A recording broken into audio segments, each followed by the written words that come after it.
I'm Rick Henson with this news update for May the 30th. The last day in May is Memorial Day, a day to remember those members of the military who've died in service to our nation. Memorial Day was officially proclaimed on May the 5th, 1868 by General John Logan, National Commander of the Grand Army of the Republic, in his General Order No. 11, and was first observed on May 30th, 1868, when flowers were placed on the graves of Union and Confederate soldiers at Arlington National Cemetery. Now, locally, several events are planned to commemorate this day and those who have died. You can check out the complete list by surfing to our webpage at www.kjan.com and clicking on the Daily Diary tab or reading our story under the News tab. KJAN will continue a long Memorial Day tradition today as we bring you a live broadcast from the Atlantic Memorial Day service at the Atlantic Cemetery. The broadcast begins at 10 a.m. Among the activities taking place around the Nishna Valley on this Memorial Day is the dedication in Avoca of the Veterans Monument at 2 p.m. The monument is part of the Pottawatomie County Eagle Project and includes a pledge of honor. Organizers say it's designed to recognize those who have served and those who will serve. Neola artist Russell Christensen was commissioned to design and create the Bronze Eagle Sculpture Series to serve as a Veterans Memorial in Avoca and 11 other communities in Pottawatomie County. Each community raised $25,000 to help pay for the statue, which stands about 36 inches tall and is perched on a granite pedestal. The effort to bring the Bronze Eagle to Avoca began with the formation of a committee in May of 2006. The Veterans Plaza dedication ceremony will take place in downtown Avoca next to the courthouse. The ceremony begins at 1:30 with the U.S. Air Force Heartland of America Brass Quartet and a community chorus, followed at 2 p.m. by the dedication. Among the guest speakers is Darlene McMartin, administrator for the Pottawatomie County Veterans Affairs. Officials say they expect a crowd of over 400 people to be in attendance, and following the dedication, everyone's invited to attend a reception at the Avoca Legion Hall. Sheriff's officials in Page County over the weekend were investigating the theft of 8 large coffin-sized American flags from a cemetery in Coyne. The theft was reported Saturday morning. Authorities say the flags, which were set in place Friday afternoon for the Memorial Day weekend, were stolen sometime late Friday night or early Saturday morning. Most of the flags are stenciled with the name of a soldier, and each was mounted on a 16-foot section of pole, which is also missing. Anyone with information about the case is asked to call the Page County Crime Stoppers or the Sheriff's Office at 712-542-5193. A reward is being offered for information leading to the arrest and conviction of those responsible for the thefts. No injuries were reported following a rollover accident Sunday night about 5 miles south of Red Oak. According to the Montgomery County Sheriff's Office, 45-year-old David Lee McLean of Essex was charged with OWI first offense after he totaled the 1999 Dodge Ram pickup he owned and was operating. Officials say McLean was traveling south on Highway 48 just south of 260th Street at around 9:35 p.m. Sunday, when for reasons unknown the vehicle crossed the center line into the northbound lane of travel. McLean attempted to steer back into his lane, but in doing so overcorrected, causing the pickup to enter a ditch on the east side of Highway 48.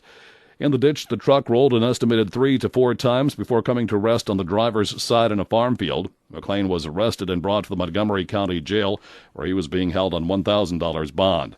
The Sheriff's Office was assisted in its investigation by the Red Oak Police. Red Oak Fire and Rescue also responded to the scene of the accident. Sheriff's officials in Montgomery County say a Red Oak man was arrested Saturday night northwest of there following a pursuit that wound its way through the western parts of the county.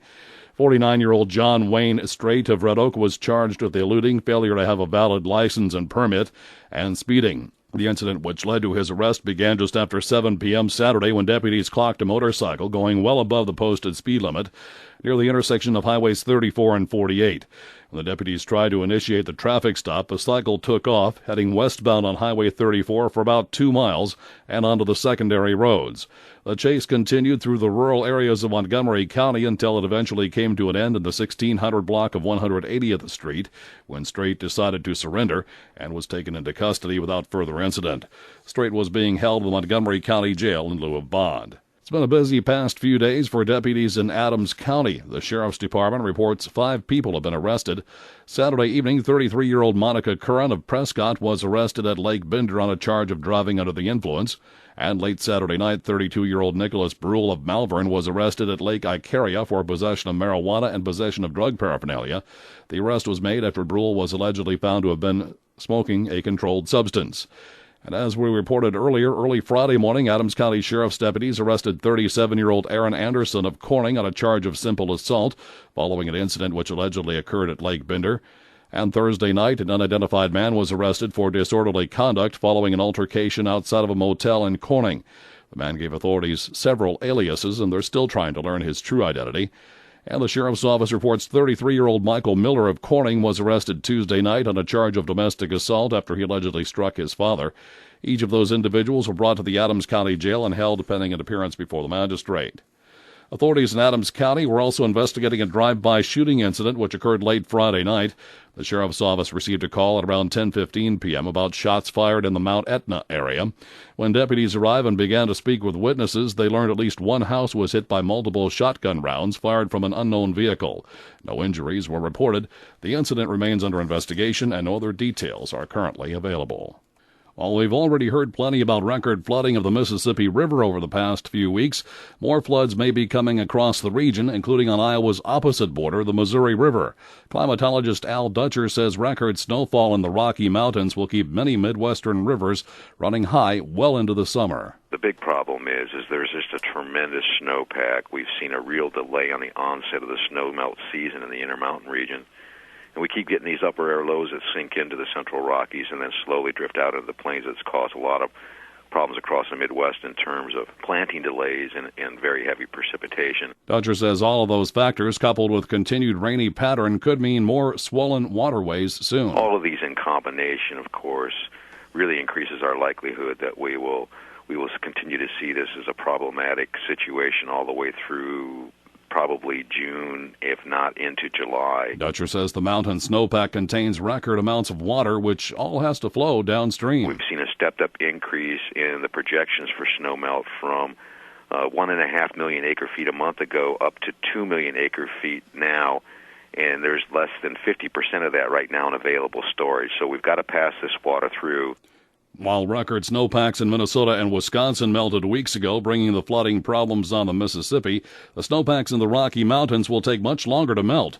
Dutcher notes it's going to be pretty hard for the region to avoid more significant flooding. We've got to dodge all these heavy rain events, plus we have to dodge a very sharp warm-up over the Intermountain region that would really cause the stream flows to increase rapidly. It's going to be a very, very touchy situation, unfortunately, for a good portion of the first half of the growing season. And untreated wastewater is being released from an Omaha water station into the Missouri River. The city announced Sunday that it was closing isolation gates at the Monroe Street lift station as the river surged. The move will allow the release of some untreated wastewater. Omaha's Public Works Department urges people to avoid wading or swimming in the river near the Veterans Memorial Bridge in South Omaha and for several miles downstream until further notice. Officials in Nebraska and Iowa have been monitoring the swollen river. Floodgates were installed Sunday at the Lewis and Clark Landing to keep water from seeping into downtown Omaha. The river is expected to crest near Omaha at record levels between 30 and 35 feet in late June after more water is released from upstream reservoirs. I'm Rick Henson, KJAN News.